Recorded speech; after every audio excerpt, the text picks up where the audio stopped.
Si estás buscando una formación sólida en finanzas o management, te recomiendo echar un vistazo a los másteres de la Universidad Francisco Marroquín, la Casa de la Libertad. Es un entorno donde enseña gente que respeto muchísimo y buenos amigos como Juan Ramón Rayo, Gustavo Martínez y con doble titulación junto a la Tulane University. Además, el Master of Finance está acreditado por el CFA, lo cual es un gran plus, una gran ventaja. Escanea el código QR para más información. Merece la pena conocerlo.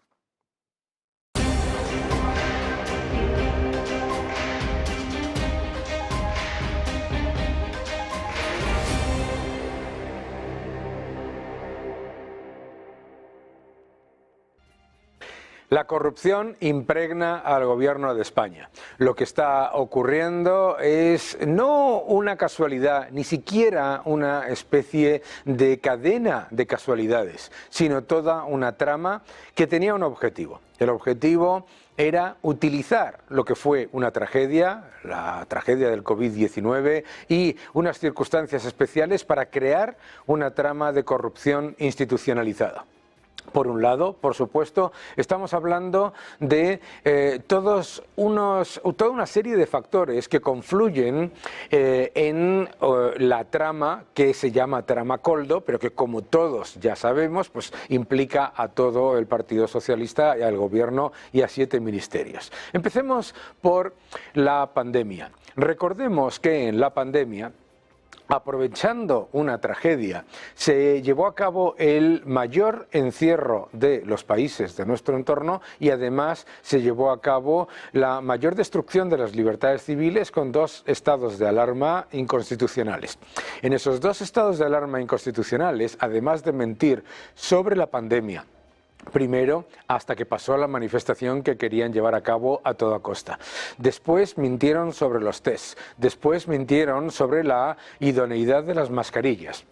Mintieron también sobre el supuesto comité de expertos, mintieron también sobre los contratos de sanidad y de otros ministerios de mascarillas y otros equipamientos sanitarios inflados. Y aquí es donde entra esa trama Koldo. La mal llamada trama Koldo involucra al que era la persona que era el ex número 2 del gobierno de Sánchez, el señor Ábalos. El señor Ábalos jamás ha hecho nada sin el conocimiento explícito del presidente del gobierno, por supuesto.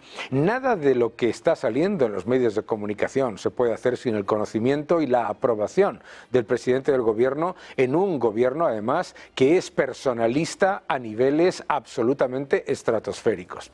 Pero es importante recordar que el ex número 2 del gobierno de Sánchez no solamente incentivaba al señor Koldo a llevar a cabo toda una serie de negocios y de contratos de mascarillas y equipamiento sanitario con ministerios y con comunidades autónomas gobernadas por el Partido Socialista, en los que se llegaba a unos extracostes absolutamente desproporcionados. Pero no es solamente eso, porque claro, una persona que aparezca de repente ante el ministerio diciendo que puede llevar a cabo un contrato de mascarillas, no se le da ese contrato si no viene con un aval. ¿El aval de dónde llegaba? Llegaba del propio gobierno, el propio ministro que en aquel momento era el absoluto líder y el número 2 del gobierno. Bien, pues una vez que se lleva a cabo ese proceso de corrupción vía esos contratos en los que se va lucrando, además,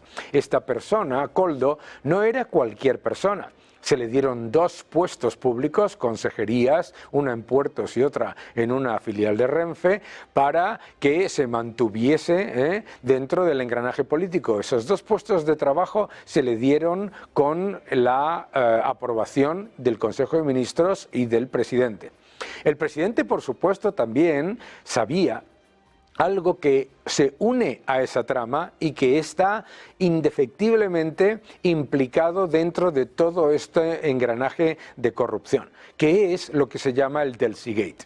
Resulta que el presidente del gobierno nos intenta convencer de que él no sabía que la vicepresidenta de la narcodictadura venezolana no podía volar sobre el espacio Schengen y muchísimo menos aterrizar en España. Por supuesto que lo sabía. Como ha demostrado el informe de la Guardia Civil, la realidad es que no solamente lo sabía, sino que se había preparado todo un itinerario de visitas para una visita oficial de la vicepresidenta de la narcodictadura. Bien, pues cuando se vio que eso no iba a ser posible, resulta que se le permitió no solamente sobrevolar, sino aterrizar, y que además empezaron a moverse maletas, esas más de 40 maletas, en las que ahora sabemos que se incluía en toda esa negociación con la narcodictadura venezolana a través del señor Aldama. El propio señor Aldama ha mostrado que lo que había era un negocio de compra-venta de oro, en el que se compraba oro de la dictadura venezolana y se movían toda una serie de maletas en dinero corriente, en dinero físico, para, y cito, la palabra era engrasar la máquina. Decenas de maletas con dinero. A ello se añade una trama de fraude en el IVA de los hidrocarburos. Fraude en el IVA de los hidrocarburos para generar dinero negro y para generar financiación que supuestamente iría a distintos entornos de las personas involucradas dentro del Partido Socialista y del gobierno socialista. Una trama que lo que hace es engrasar la máquina para financiar las decisiones del gobierno chavista de Venezuela a la hora de vender y de transacciones con oro que estaban prohibidas y continúan prohibidas.